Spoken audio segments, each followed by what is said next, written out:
Hello dear friends, Deshpande chemistry classes में मैं अभिषेक देशपांडे आप सबका फिर से एक बार स्वागत करता हूं।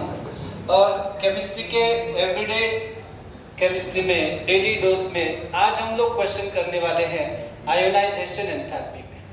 सब टाइप के क्वेश्चंस यहाँ पे मैंने लिस्ट करके रखे हैं। एनसीईआरटी भी है, नीट के लिए, जेडब्ल्यू के लिए, एम्स के लिए, सब लेवल्स के लिए सफिशिएंट हो जाएगा। देखते हैं पहला क्वेश्चन क्या है, आराम से पढ़िएगा। The 5 successive ionization enthalpies of an element are 800. 5 successive ionization enthalpy मतलब एक के बाद एक 1 by 1 इलेक्ट्रॉन रिमूवल की बात चल रही है। समझो पहला M नाम का कोई एलिमेंट है तो फर्स्ट इलेक्ट्रॉन रिमूव करेगा तो M+1, सेकेंड रिमूव करेंगे तो M++, di positive, third remove करेंगे M3+, फोर्थ रिमूव करेंगे M4+, एंड सो ऑन, ऐसे चल रहा है। अब वैलेंस इलेक्ट्रॉन कितने ये देखना है। ऑलवेज किसी भी एलिमेंट के लिए इसको एक्सेप्शन नहीं है कि I1 छोटा होता है, I2 बड़ा होता है, I3 उससे बड़ा होता है, लेकिन इन दोनों के बीच में जो गैप आता है सक्सेसिव में, ये डिसाइडिंग फैक्टर होता है। अब पहला आयनाइजेशन एनर्जी 800 है, ओरली देखिएगा। सेकेंड है 2400 के अराउंड, थर्ड है 3600। तो गैप बहुत ज्यादा नहीं है, यहाँ पे कुछ 1600 के आसपास गैप है, 1600, यहाँ पे 1200 के आसपास गैप है रफ में, लेकिन यहाँ पे एकदम से 1000 में डील कर रहे थे 3-4 हजार तक, और ये 25,000 हो गया। तो थर्ड टू फोर्थ जब जा रहे हैं तो आयनाइजेशन एनर्जी का सडन गैप है, सडन जंप है, सडन राइज है, बहुत ज्यादा मार्जिन से ये बढ़ा है। तो I4 minus I3 is very very high.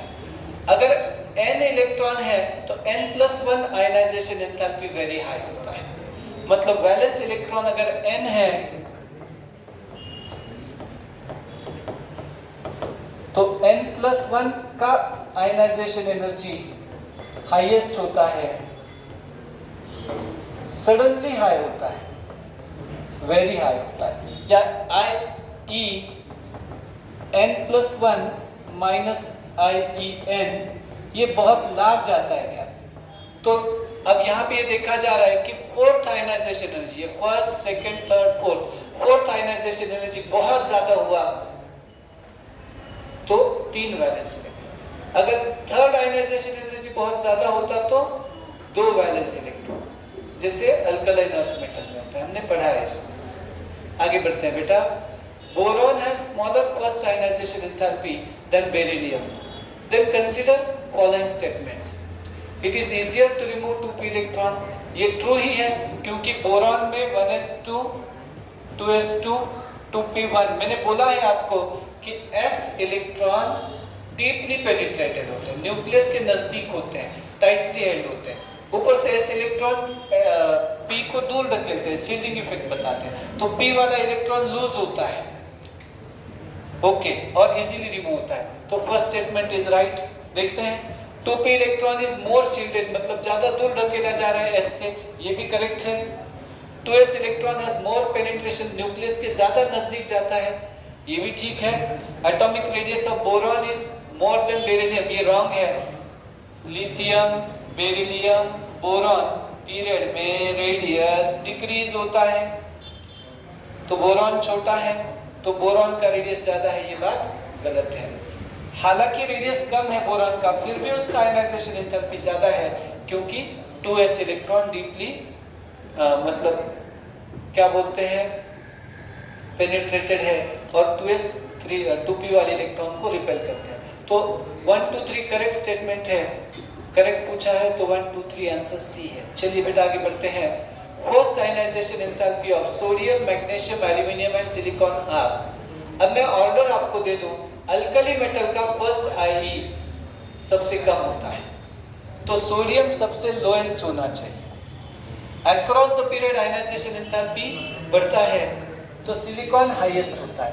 लेकिन मैग्नीशियम, एल्यूमिनियम में ये बात आपको समझ में आनी चाहिए कि कुछ ऐसा ऑर्डर होना चाहिए। मैग्नीशियम का आयनाइजेशन एंथैल्पी सोडियम से और एल्यूमिनियम से दोनों से ज्यादा है। सिलिकॉन हाईएस्ट है, इसमें कोई दो राय नहीं है। अक्रॉस द पीरियड रेडियस कम होता है, आयनाइजेशन एनर्जी बढ़ता है, उसमें कोई दिक्कत नहीं है। तो ये हाईएस्ट है, इन गिवन नंबर्स में सबसे बड़ा नंबर अब 786 है, तो ये इसको मिल गया। लेकिन मैग्नीशियम एल्यूमिनियम में मैग्नीशियम एल्यूमिनियम से बड़ा, सोडियम से भी बड़ा, ऐसा दिखना चाहिए। सबसे छोटा तो सोडियम होना चाहिए लोएस्ट, अब फिर मैग्नीशियम इधर रख देते हैं और 577 रेगुलर पॉइंट है ये, याद रखें। सीक्वेंस में नहीं पूछा है, नंबर्स याद नहीं करना है, लॉजिक से करना है प्रॉब्लम। सोडियम लोएस्ट और सिलिकॉन हाईएस्ट, तो ये बात आपको क्या करती है कि ये यहाँ इसको रूल आउट कर सकते हैं, इसको रूल आउट कर सकते हैं। हाईएस्ट लास्ट में होना चाहिए सिलिकॉन। दो तो 50-50 चॉइस मिल गया। बाद में थोड़ा सोचना है, मैग्नीशियम 3s2 है, अभी हमने पढ़ा, s ऑर्बिटल डीपली पेनिट्रेट होते हैं, न्यूक्लियस के नजदीक होते हैं, टाइटली हेल्ड होते हैं। 3s वाले इलेक्ट्रॉन 3p को थोड़ा सा दूर धकेलते हैं और इनके शिल्डिंग के कारण इलेक्ट्रॉन लूज हो जाता है, एल्यूमिनियम में जल्दी रिमूव होता है। चलिए बेटा आगे बढ़ते हैं। In comparison to boron, beryllium has, देखिएगा लिथियम, बेरिलियम, बोरॉन पीरियड में रेडियस डिक्रीज होता है, रेडियस डिक्रीज होता है, जेड इफेक्टिव बढ़ता है, जेड इफेक्टिव बढ़ता है। तो बेरिलियम में न्यूक्लियर चार्ज बढ़ता रहता है इधर, तो न्यूक्लियर चार्ज ज्यादा ही है बोरॉन में।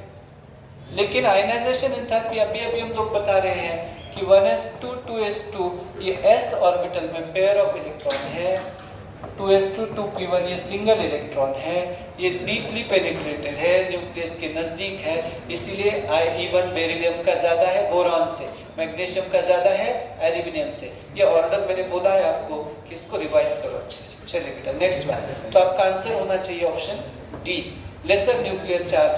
तो बेरिलियम में न्यूक्लियर चार्ज कम है लेकिन आयनाइजेशन एनर्जी ज्यादा है, पेनिट्रेशन इफेक्ट, शील्डिंग इफेक्ट के कारण।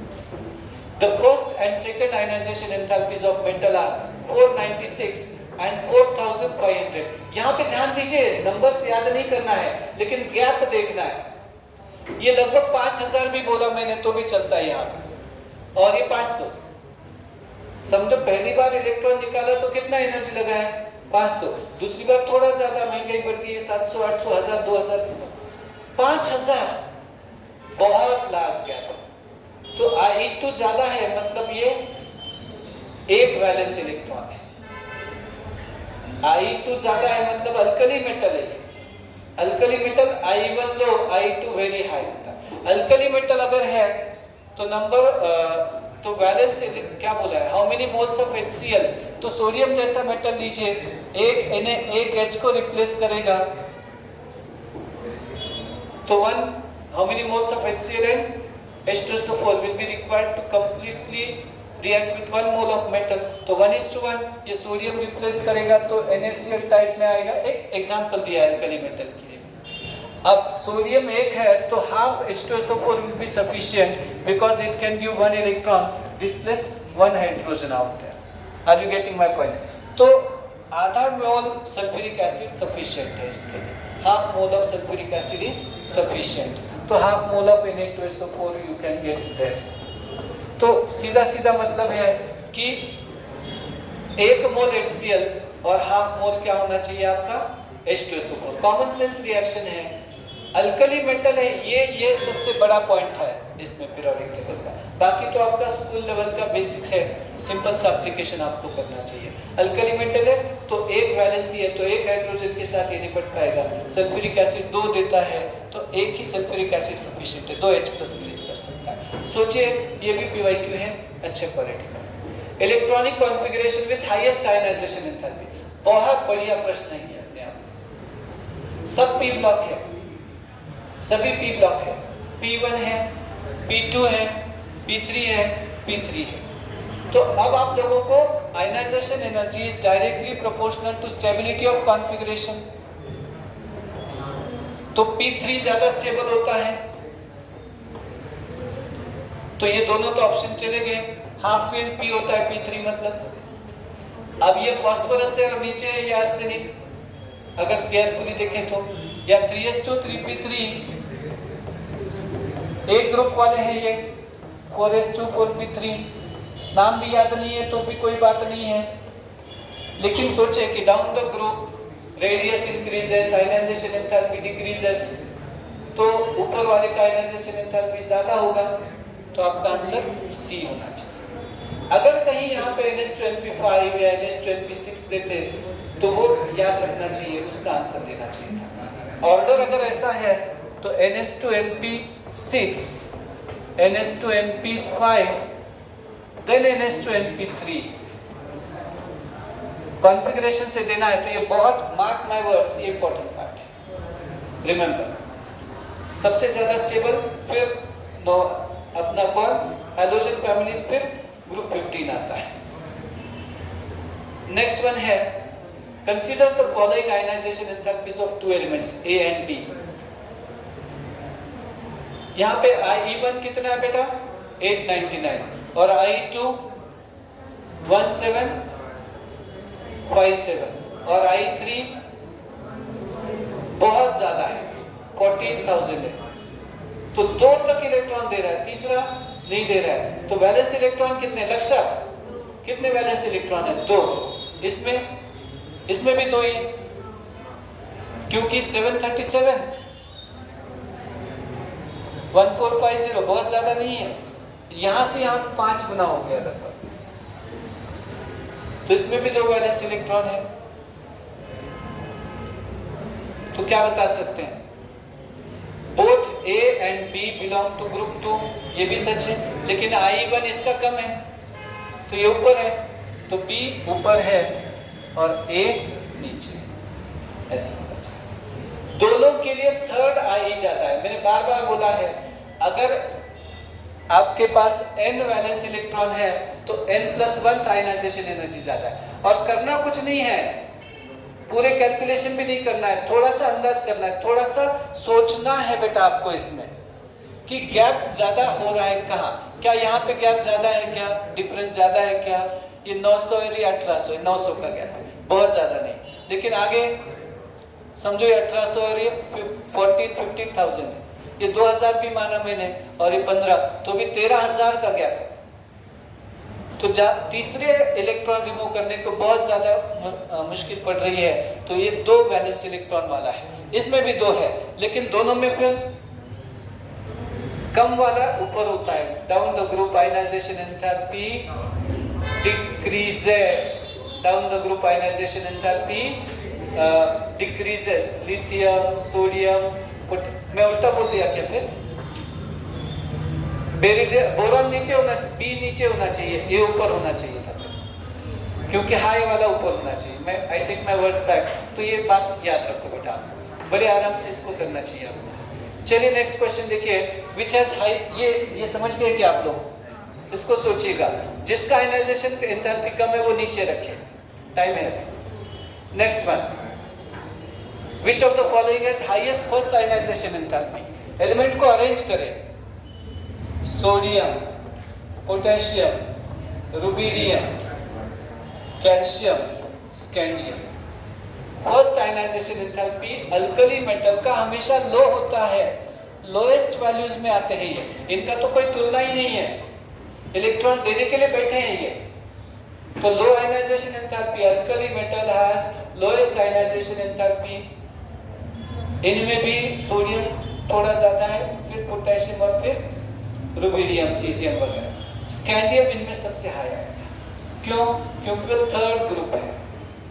पीरियड में आयनाइजेशन एंथैल्पी क्या होता है बेटा, इंक्रीज होता है, रेडियस डिक्रीज होता है, आयनाइजेशन एंथैल्पी इंक्रीज। तो हाईएस्ट आंसर किसका होगा आपका, स्कैंडियम का। बिंदास चलिए आगे बढ़ते हैं बेटा। Which of the following represents correct order of first ionization enthalpy? Calcium, barium, sulphur, selenium, argon. इनमें आर्गॉन तो हाईएस्ट होना ही चाहिए क्योंकि वो नोबल गैस है।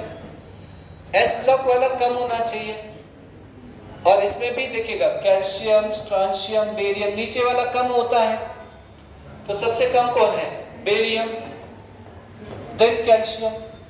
हाईएस्ट में आर्गॉन आना चाहिए। Alkali metal, alkaline earth metal, low ionisation enthalpy, electropositive, electron देने वाले हैं, प्लस वाले हैं, एक्टिविटी सीरीज में नीचे वाले एलिमेंट है ये। बेरियम, कैल्शियम आना चाहिए।